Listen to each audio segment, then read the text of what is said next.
नमस्कार, मैं जितेंद्र चतुर्वेदी।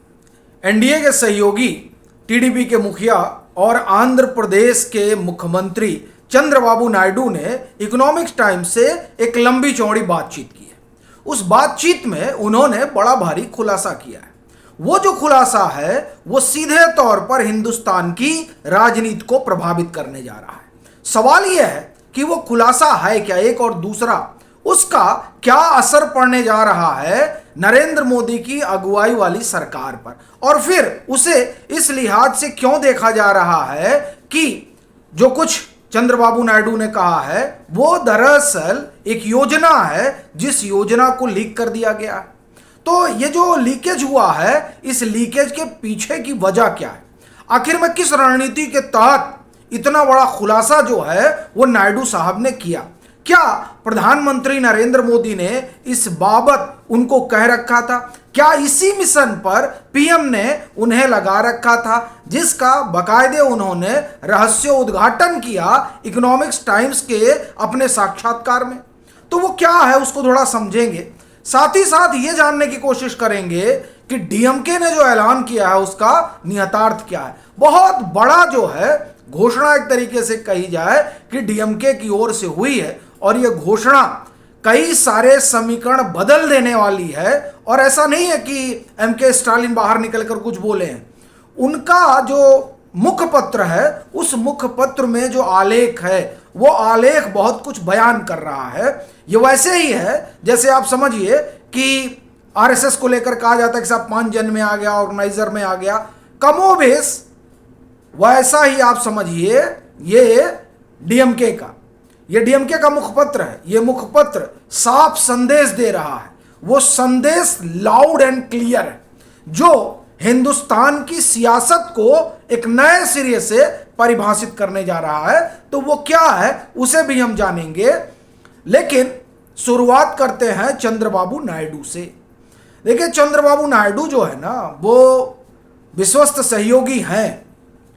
प्रधानमंत्री नरेंद्र मोदी बड़ा भरोसा करते हैं उन पर, और वो भी आप देखिए कि पीएम के लिए हमेशा चीज़ें बताते रहते हैं।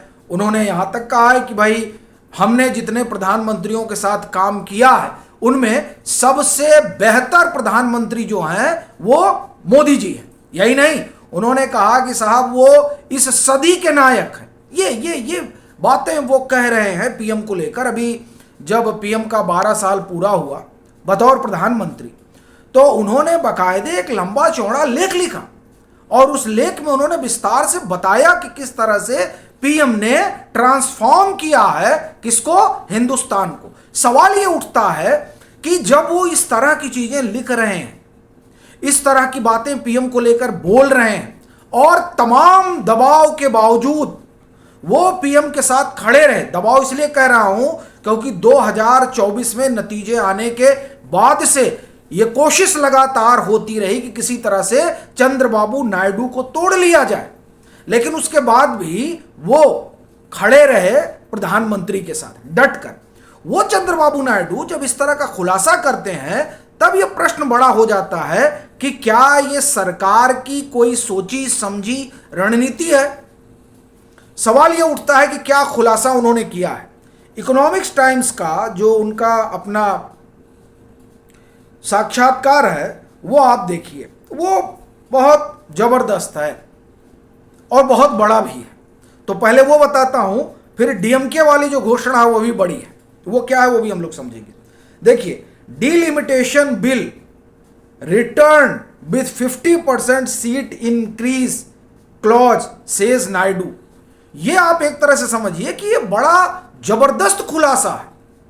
अभी तक तो हम लोग सोर्सेस के हवाले से खबरें आ रही हैं, अब एनडीए के घटक के जो आप ये कहें कि बड़े नेता हैं वो बोल रहे हैं कि हम डीलिमिटेशन बिल ला रहे हैं मानसून सत्र में, और सिर्फ ला नहीं रहे हैं, उसमें हम ये जोड़ रहे हैं कि सभी राज्यों की सीटें बढ़ेंगी और उसमें बढ़ोतरी 50% के लिहाज से होगा, यानी हर स्टेट की जो सीट है उसमें 50% बढ़ोतरी हो जाएगी। ये सीधा सीधा चंद्रबाबू नायडू कह रहे हैं। इसका मतलब ये हुआ कि प्रधानमंत्री नरेंद्र मोदी ने उन्हें दो टूक कहा है कि आप इस बात को बोलिए।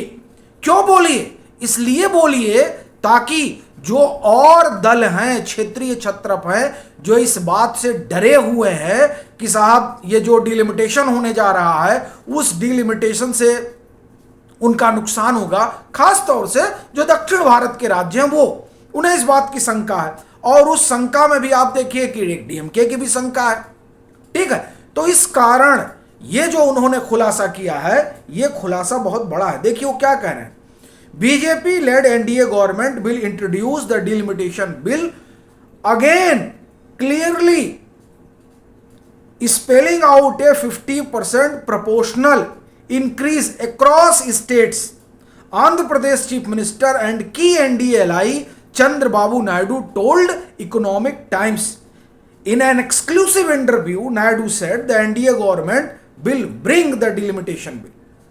अब आप देखिए, वो बड़ी महत्वपूर्ण बात कह रहे हैं इसमें कि इसके जरिए जो है सीटें 850 हो जाएंगी। ठीक है, फिर वो जो डीएमके वाला मसला है उस पर वो कहते हैं कि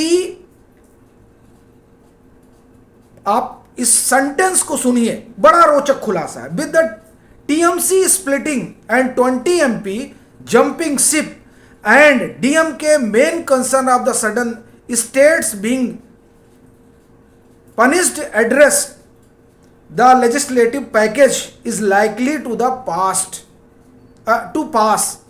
ठीक है साहब, इसमें इन्होंने एक चीज और कहा कि सबसे बड़ी चीज ये हुई है कि जो डीएमके की अपनी चिंता रही है वो चिंता जो है दूर हो गई है। डीएमके की चिंता क्या थी, या दक्षिण के जो स्टेट है उनकी चिंता क्या थी? चिंता ये थी कि साहब जनसंख्या के आधार पर अगर बढ़ाया जाएगा तो मामला जो है गड़बड़ हो जाएगा। फिर तो उत्तर प्रदेश की जनसंख्या सबसे ज्यादा है तो वहां की सीटें सबसे ज्यादा हो जाएंगी। तो कहा क्या, नहीं, 50% के लिहाज से एक क्रॉस द स्टेट सीटें बढ़ा दी जाएंगी। यानी अब आपको मैं उदाहरण देता हूं उत्तर प्रदेश और तमिलनाडु का, क्योंकि सबसे ज्यादा विरोध आप एक तरह से कहें कि तमिलनाडु का था। उत्तर प्रदेश में 80 सीटें हैं, 50% बढ़ेंगी वहां पर तो कितनी हो जाएंगी? 40 ही बढ़ेंगी। 80 हैं तो 40 बढ़ेगी, उसमें 120 हो जाएगा। 39 सीटें तमिलनाडु में है, वहां 50% बढ़ेगा तो 60 सीटें हो जाएंगी। सीधे सिंपल फार्मूला है, यानी कहीं ऐसी असमानता नहीं आने जा रही है। यह बात बड़ा स्पष्ट कर दिया किसने?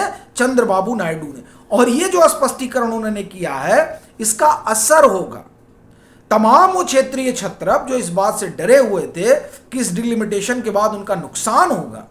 वो चंद्रबाबू नायडू के जरिए पीएम ने न सिर्फ क्लियर कर दिया बल्कि इससे यह भी स्पष्ट हो गया कि पीएम ने वाकई में नायडू साहब को एक बड़े मिशन पे लगा रखा था। और मिशन वो ये था कि किसी भी तरीके से जो दक्षिण के अपने साथी हैं उन साथियों को मनाना है, उन साथियों को अपने पाले में लेकर आना है।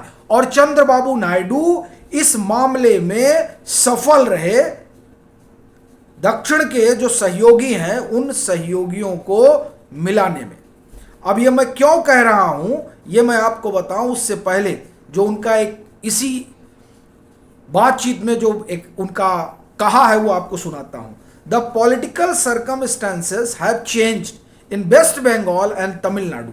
आई think it will be easy to push the legislation now. किसने कहा? चंद्रबाबू नायडू ने। उन्होंने कहा कि ये बंगाल के नतीजे के बाद चीजें बदल गई हैं और तमिलनाडु की तरफ वो क्या इशारा कर रहे हैं? ये जो कूद कर चले गए ना, कौन? कांग्रेस जब कूद कर चली गई तो उसने एनडीए का काम और आसान कर दिया और जो कसर बाकी रह गई थी उसको चंद्रबाबू नायडू ने पूरा कर दिया। कैसे हुआ मैं आपको बताता हूं।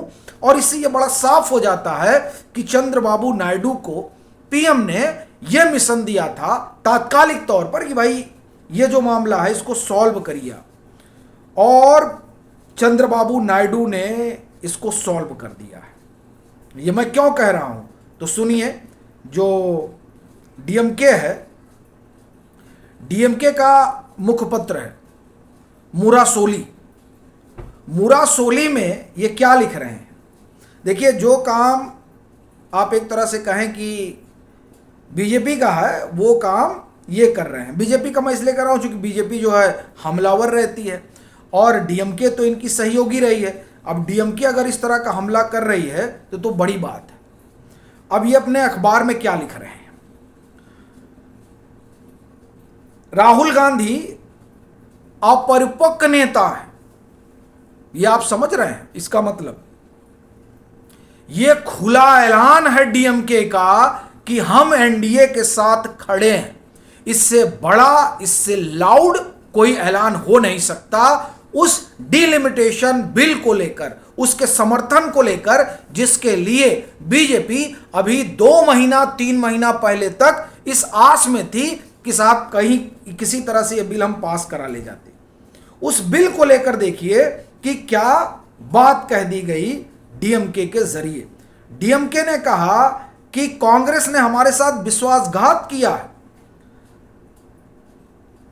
और ये मतलब पूरा जो भरा हुआ है साहब इस बात को लेकर। देखिए, वो जब कांग्रेस अपने राजनीतिक अस्तित्व के लिए संघर्ष कर रही थी तब हमने उन्हें अपने कंधे पर उठाया, लेकिन जैसे ही उन्हें कोई नया चमकता हुआ खिलौना दिखा उन्होंने तुरंत पाला बदल दिया। यह साबित करता है कि राहुल गांधी अभी भी बड़ा नहीं हुआ है, वह अभी भी एक मजाक है, वह अभी भी एक इमेच्योर यानी अपरिपक्व राजनेता है, अपरिपक्व व्यक्ति है।